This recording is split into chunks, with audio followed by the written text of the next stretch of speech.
Mimi naitwa Staff Sergeant Alphonse Simbu. Ni mwanariadha wa Tanzania niliyotokea kwenye jeshi la wananchi wa Tanzania.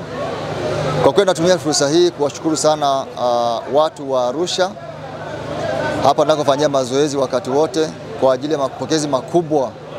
Nadhani mapokezi makubwa sana ambayo yamefana. Kwa kweli nimeona upendo wao, wachezaji, wadau mbalimbali, wananchi, wapenda michezo na wale mashabiki wangu. Kwa hiyo ninawashukuru sana. Hii ni kwa sababu wameona juhudi ambazo zilifanyika huko Tokyo, Japani, na leo kupata medali ya dhahabu ambao kama Tanzania tumeweka historia kubwa.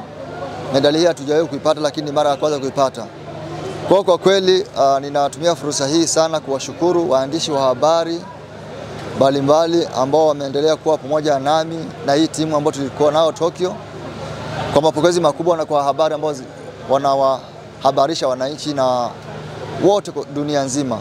Kwa hiyo nimefurahi sana siku ya leo, na niseme kwamba kwa niaba ya wachezaji wa Kitanzania wa riadha tunawaahidi kwamba tuendelea kutia bidii kwenye mazoezi na kuendelea kuliwakilisha taifa letu vizuri kimataifa.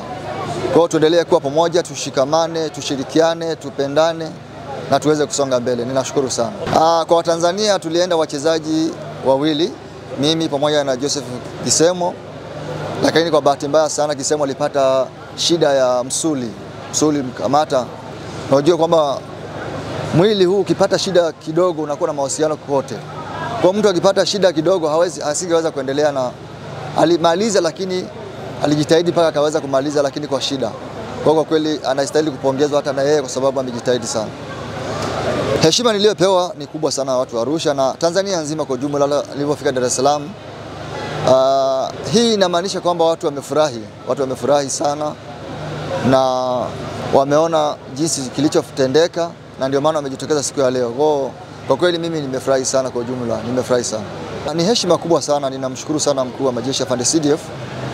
Kwa kweli na yeye amefurahi, na wakati wote nilikuwa nawaambia kwamba yeye mwenyewe ndo anakuwa anatuma ujumbe kwamba kama ninawapa muda wa kutosha kufanya mazoezi, hakuna sababu ya kufeli. Ndio maana tunaona sisi tunajituma kwa hali na mali, kwa sababu yeye mwenyewe ndio mstari wa mbele kutusisitiza kufanya mazoezi na kuhakikisha tunawakilisha nchi yetu vizuri. Kwa kweli ninamshukuru sana.